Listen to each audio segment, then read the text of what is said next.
Hello everyone, good morning. So ito ang ulam natin ngayon. Magluluto ako ng ginatang hipon. So yun, tara!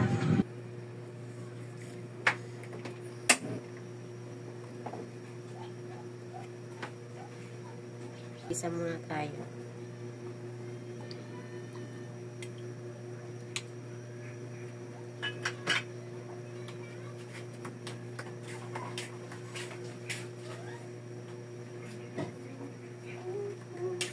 Isa.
Yan natin ang gulay.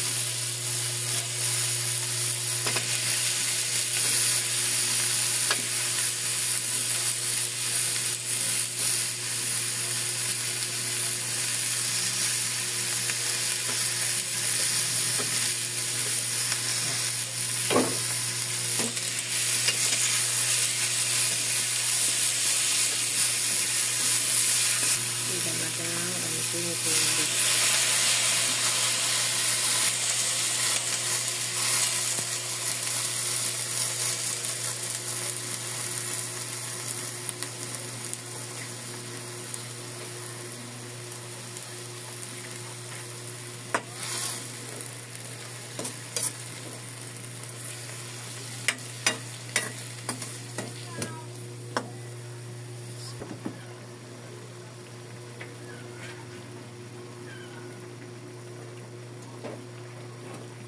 Pagdating na ako kaya.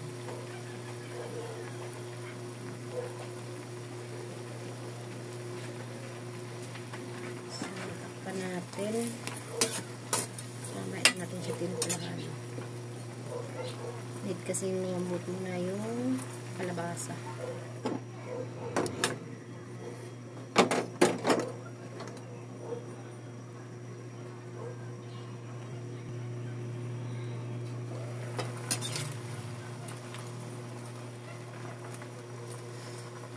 Bako.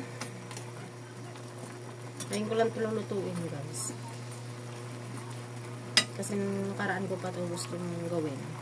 Mga ba-cravings ko nata. Gusto talaga ng ganitong luto.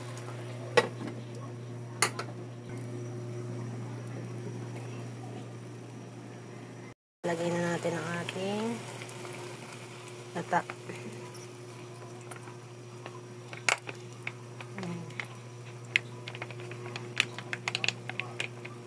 So, ito lagi ang ginagamit ko. Ayan. Kasi, mabilis na lang. Unlike sa bibili ka pa sa labas. Ang layo-layo kasi ng palengke dito. So, ano lang, binibili ko. Nag-stock na lang ako. Ayan. Para kung just in case gusto kong maggata, ano lang. And then, lagay natin ito. Sitaw.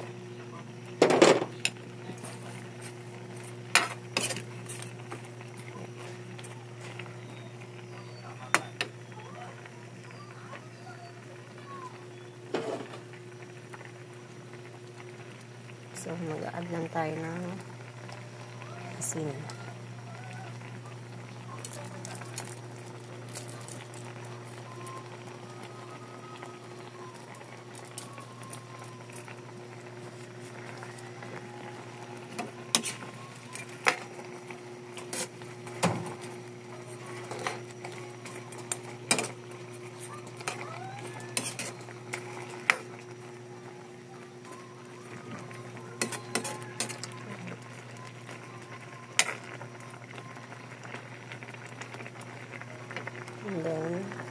maglalagay lang tayo ng bitchin.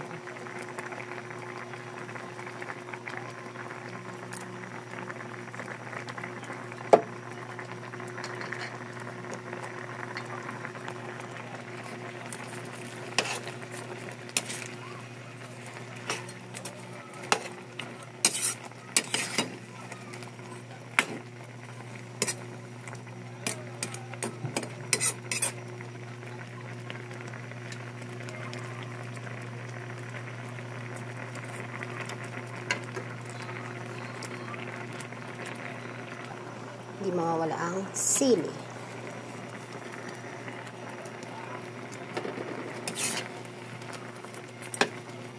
Ayan. Santay na lang natin siyang maluto. Okay na rin naman na. At least pagdating mamaya, yung aking asawa, ay kakain na lang siya. Diba? Ganun. Kasi umuwi siya tuwing tanghali para dito kumain. Kasi minsan, katwiran niya, pwede naman siya kumain sa labas kasi mas gusto niya umuwi kasi gusto niya kasabay kaming kumain. Ganun, asawa ko. Kasi iniisip niya, nag-i-enjoy siya sa doon kumain tapos kami nandito. Ang gusto niya, sabay-sabay kami kumakain.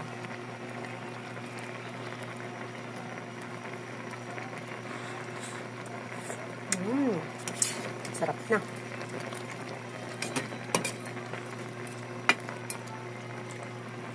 Pari ko ipapadami ng kain na ito. Ayan. Thank you guys sa panonood. Salamat ng marami.